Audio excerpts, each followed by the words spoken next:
Hey guys, it's Micah Marine. I am so excited to be promoting my new album, Micah, and I think that this is the most exciting one for me. I'm just honored to have even given the opportunity to continue making music.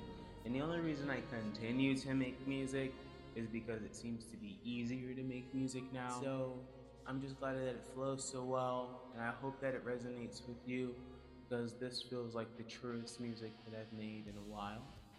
Um, I have a couple of questions and answers that I'm going to give, and I'm really excited to kind of go through this and break it down and see what everybody's been thinking about.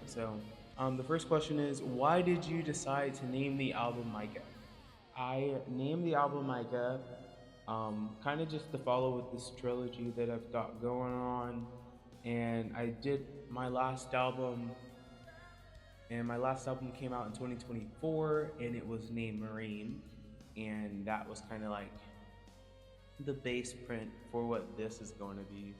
And what Micah entitles and represents is like the big picture of it all, the front, the first impression that you kind of get to meet. When it comes down to me, I own so much with the title Micah, and I didn't want to diminish that at all. So when it came down to making music for this album, I went into this album knowing that I was going to name it Micah and that it was going to be about anthems and self empowerment and just kind of owning who I've been. So yeah, and I'm glad it all kind of worked out around the time that it did because I turned 27 when I started working on this album. So I was just like, if this is the last year of my life, I kind of really want to own as much as I can before it's all over. All right, who is the album? Oh wait, who is Micah in this album? Past you, present you, or someone you're becoming? Ooh, that's a good question. Okay, who is it? Da, da, da, da, da. I'd say this album is for present me, recognizing past me, embracing past me, holding on to past me, and preparing for future me. But this is really about the present me, just acknowledging and working through different types of pains and heartbreaks and just in the most nostalgic and healthy way possible.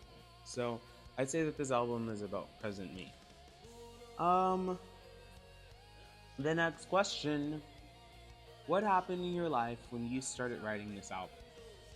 I had just turned 27, and when I decided to start writing this album, and I was in Houston, Texas, and I kind of was just like, I don't.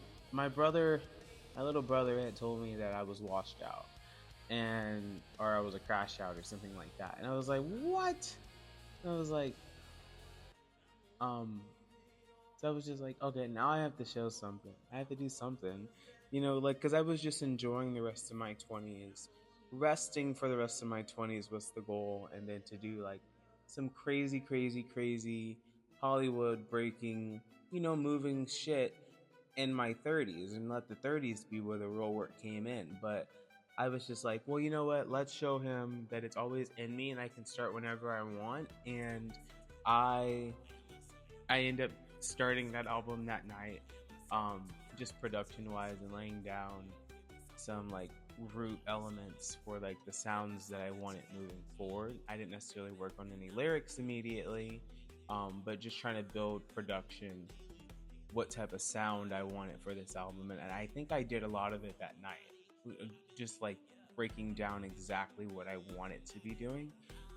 So yeah, that was a moment, and it was like all in that same day.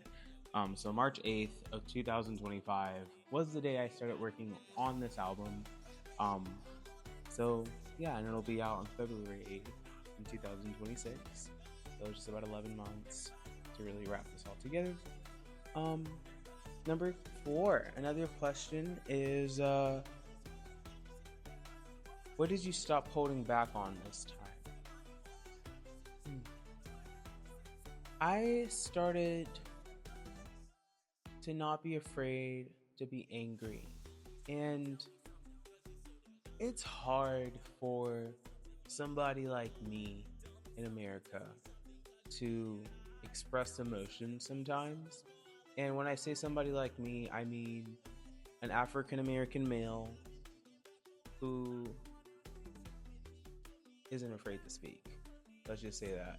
So, but I have never really been given the opportunity to get angry in public places or to get mad in public places. And I've watched every single one of my friends have that opportunity.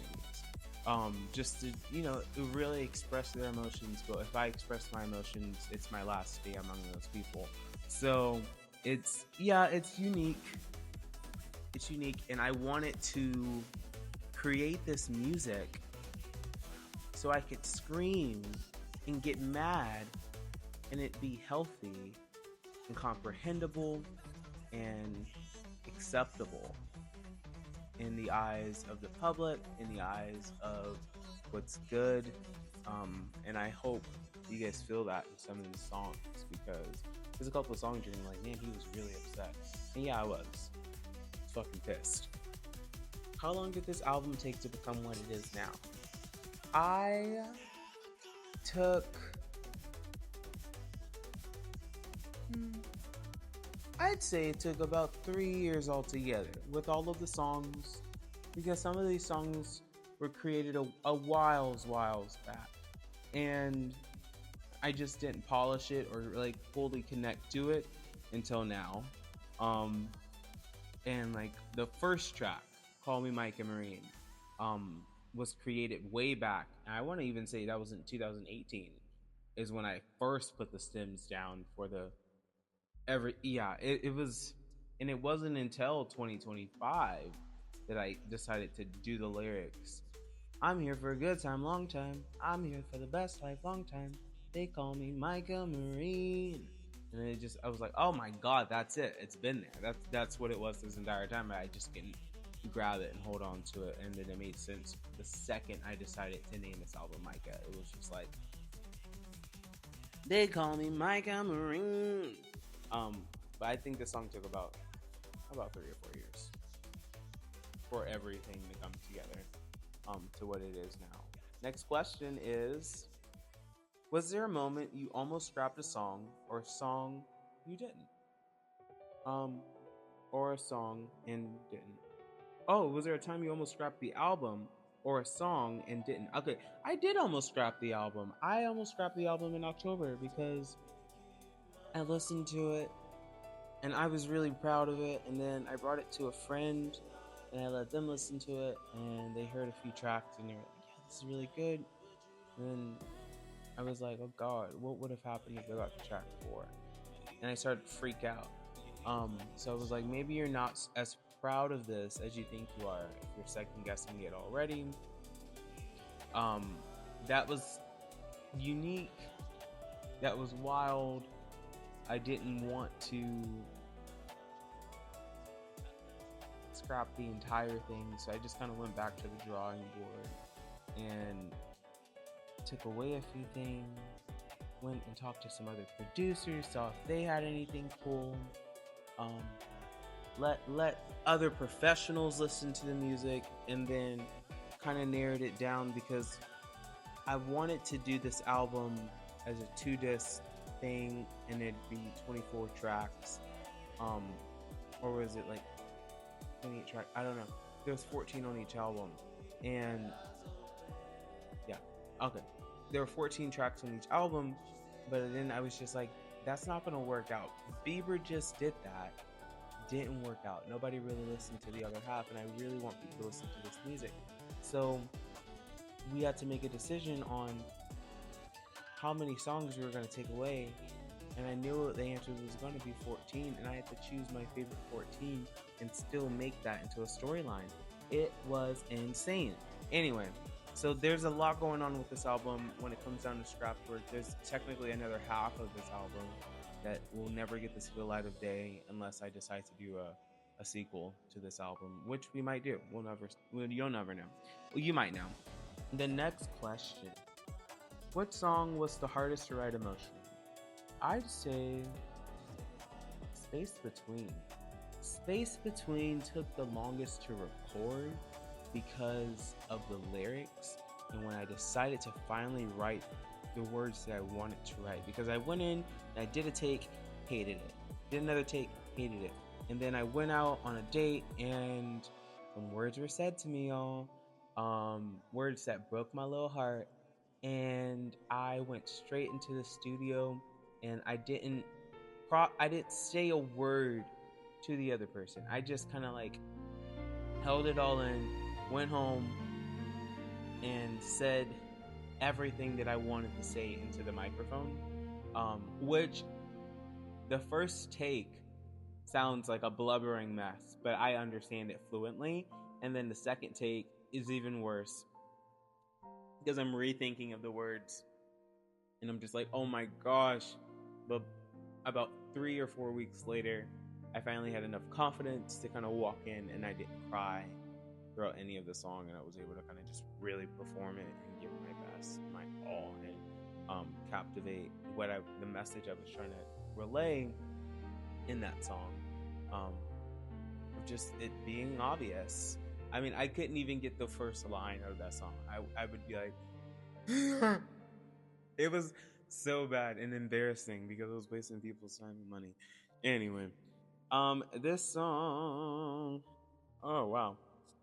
The next question is, which song came together the fastest, almost by accident? Ooh, Basement.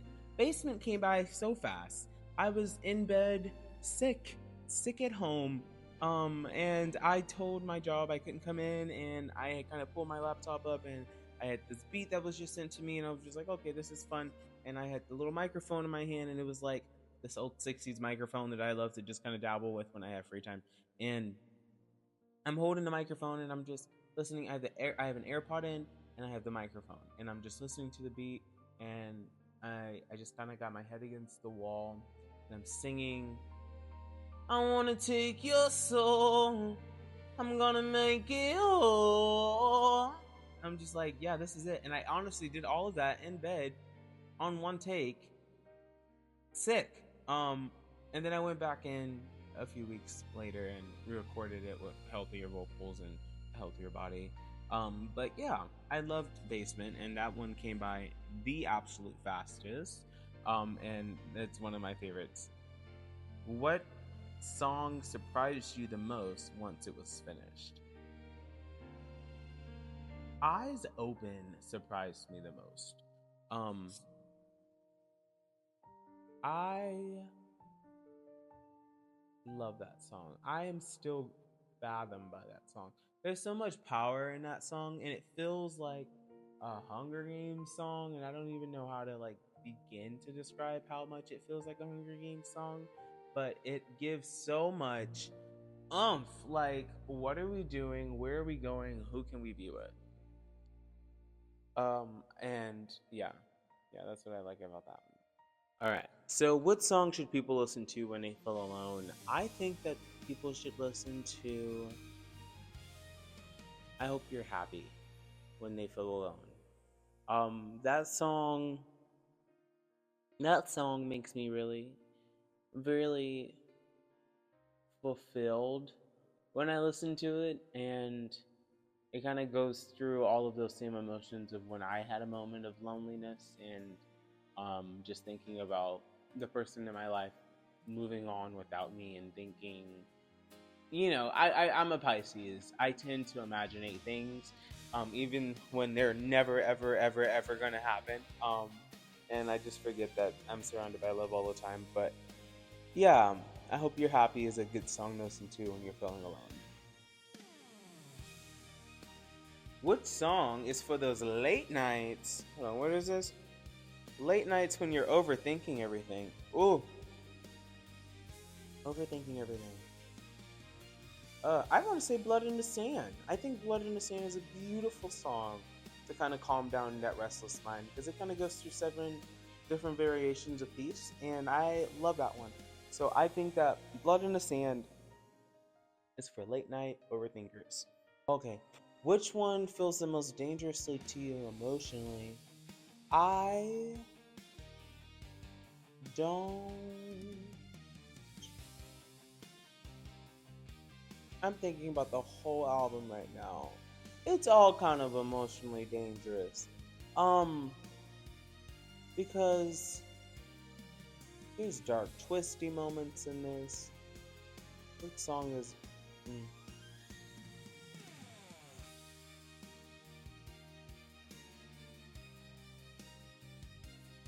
The Ballad of Micah Marine.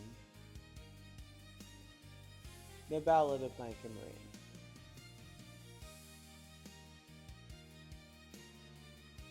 Okay, which song feels like the real ending, even though it's not the last track? I'd say the real ending of the album is The Ballad of Micah Marine, and then Blood in the Sand is like an epilogue to the album leading into something else. I kind of want that to be the bridge going into what the next album feels like.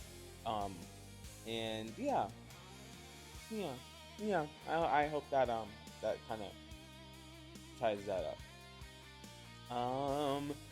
What part of yourself did you finally allow into this album? I finally allowed a little bit more anger. I finally allowed a little bit more honesty with myself. I normally feel like I have to be honest with everybody else, but I'm never really that honest with myself. So for this album, I kind of just like was very blatant with myself. It was like, bitch, not only are you that shit, but you are a dumb motherfucking ass bitch. You're pretty fucking dumb. What's something you've never said out loud before, but you said in this album?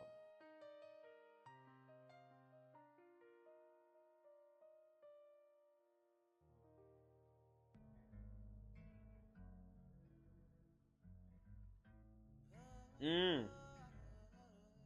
I give my point of view on Charlie Kirk in this album. Very loudly, very proudly. I think it's in track two, and yeah, that's something I've never got the opportunity to talk about publicly because of the amount of hate that came with it at the time. But I did kind of point my point of view of Charlie Kirk in this, and how I feel about the whole situation. So yeah, there's something to look forward to. Boom, boom, boom.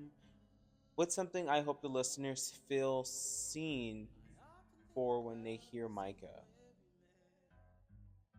I hope they feel less alone with these unique situations that we get put in.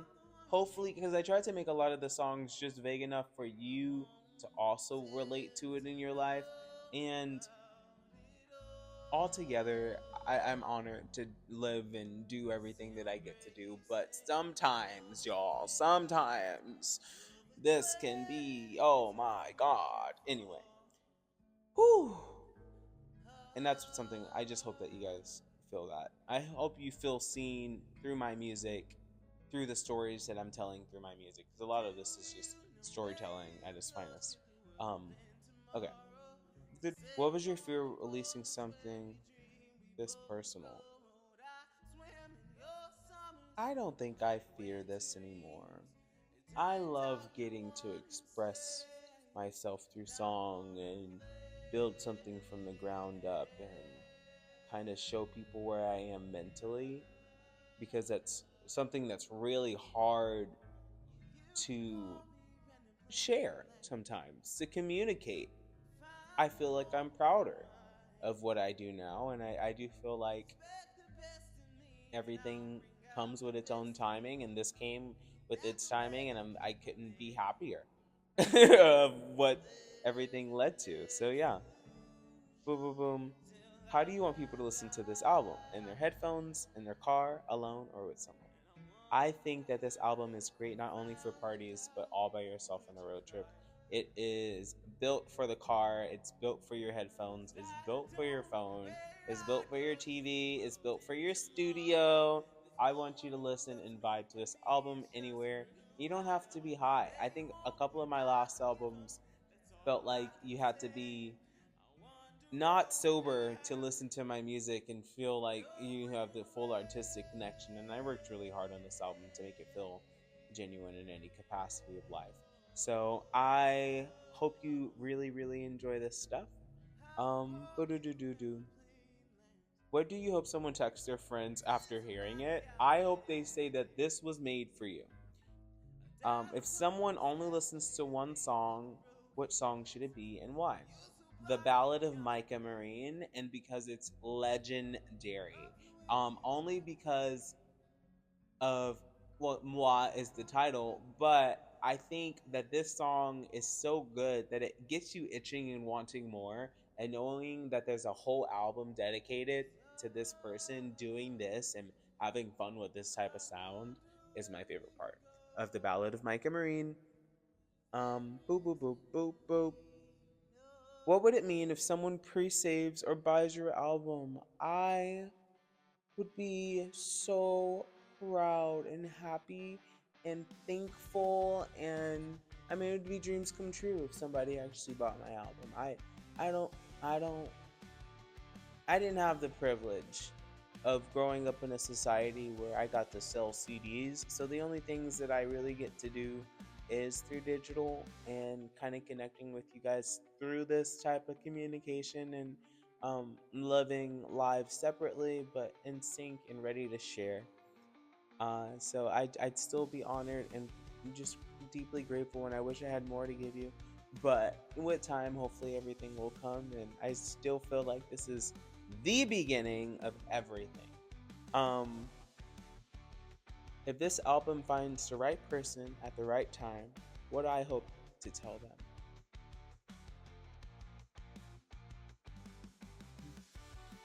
Time is a gift that you get to accept.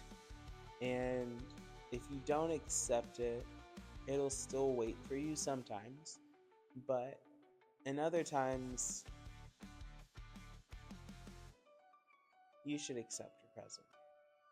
You know, open your present, accept the present, live in it, and soak it up. I think that this album really declares that for me. It was like every day for me, and I listened to it every day. I've listened to it every day since I've turned 27, in a sense, because every time I make a new track, I just kind of added it to the playlist, and then next thing you know, I had this 50 track playlist that I had to cut down to 14 tracks. Anyway, and yeah. And I still listen to the other tracks, and I love them just as much. And I hope that one day I do get to share them with everybody. So it says, why does the album open up with Micah Marine? Call me Micah Marine.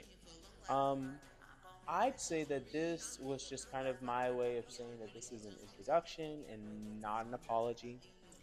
And yeah, I got questioned by the label people who wanted to know, because I guess you can't put your name in a track legally sometimes. So I did, and yeah, it's called "Call Me Mike and Rain." And the last one, they even had a problem with that. They're like, "Why are you trying to start and close your album with your name? Like, you're gonna confuse your audience." I was like, "No, I'm the fuck, I'm not." Anyway, tell me something is very dance driven. Why did you put Club Energy's? Oh, why did you put a Club Energy song so early in the album? Hmm. Call Me Mike and Marine is this really fun pop out anthem that is just like uh uh and it make you want to pose. So I didn't want to leave that vibe. I didn't want to leave that vibe at all. I didn't want to go from that vibe, hop into something else, and then go into something else. I wanted to follow that vibe. So I kept that vibe and I built literally something after hearing Call Me Mike and Marine was finished. After that first track was done, I was just like, well, we need to keep this vibe. And I kind of want to go back to my roots. And there was a song I wrote when I first started making music for a friend of mine called Corey Jennings. And it's called Corey. The song is called Corey. And it had this beat to it. It was like round, round, round, round, and drop, round, round. It was a bop. It was a bop. And Corey and I worked together and we built that, and that was so much fun. And I kind of wanted to go back and do that again. I was just like, I need to bring that type of energy back into my next album. And that's exactly what I did, and that's why it's so club centered and really fun. And I talked to one of my favorite club owners here in Oklahoma City, and they're gonna let me film the music video there soon. And yeah, it'll be very, very fucking fun. I can't wait for that one to get going. Track 4, Basement, is almost nostalgic. What part of your younger self lives in this song? Hannah Montana lives in that song. I showed that song to one of my best friends named Mel, and she said, "That sounds like a Hannah Montana track." And I was like, "Thank you. That's exactly what I wanted." So, yeah, definitely listen to Basement and think of Hannah Montana because she was thought of when I was writing it. This one says, "This song feels resigned in different ways. What was the acceptance or exhaustion? Oh, and thrill is gone and is what it is." Um, wow. I think, yeah, they were a little spaced. I got really dark. I got really deep and dark in my own thoughts, in my own heads, in my own minds, and I kind of wanted to let go in a way that felt more healthy. So I started writing "Is What It Is" first, and fell in love with that because it's this like beautiful um the viola piece that I worked with my best friend Nathan on, and we spent hours just kind of crafting this like lifetime young and the restless type of style, and I just wanted to be something that felt like a soap opera had come to life. And then I look into the camera, it was the original idea. I was like, all of this has to be like performed, and I want it to feel like a performance through the music and through the words. And so it is what it is. And yeah, it came out and it was absolutely gorgeous and one of my favorite things. And then The Thrill Is Gone came back and forth, and we almost fully threw that away. Um, but I ended up really fighting for it at the end after I got my hands on it and I got to like produce it myself. um, I felt a little bit more confident with the finished product of The Thrill Is Gone, and that's how that ended up making its way on the album. Um, what truth did you finally see clarity while writing Eyes Open? Well, when writing Eyes Open, I was thinking of Taylor Swift's Safe and Sound. And, um, oh man. And I was also thinking of, because I think she wrote a song called Eyes Open. Everybody's waiting, everybody's watching. So even when you're sleeping, keep your eyes open. And then that same album, she said, "I remember, don't you dare look out your window, darling, everything's on fire. The world outside this door keeps raging on." And yeah, those two melodies kind of held on tight. When I ran into this beat, I started working on that mindset and like building a world within that when it came down to Eyes Open. And I was just, Mother told me to keep my eyes open. She said, hide from the flames that coming downtown, but you don't even know. And the beat came in once I got a buddy from New York to hop on it, and he made this drill master like bass iconic sound. I'm to this day on the floor. Beyond that, that's all I can really share for now. But I'm so excited for you guys to hear the album and feel all of the emotions that I put together with this new collection of music I like to call Micah. You can stream Micah February 8th, 2026, and that's available on any streaming platform out there. There might just be a little full length video that goes along with it, and we'll see you soon. I'm Micah Marine. I'm so honored that you stuck around to listen to all of this with me. I hope that you have a pleasant evening and you enjoy the album if it's out now. Bye.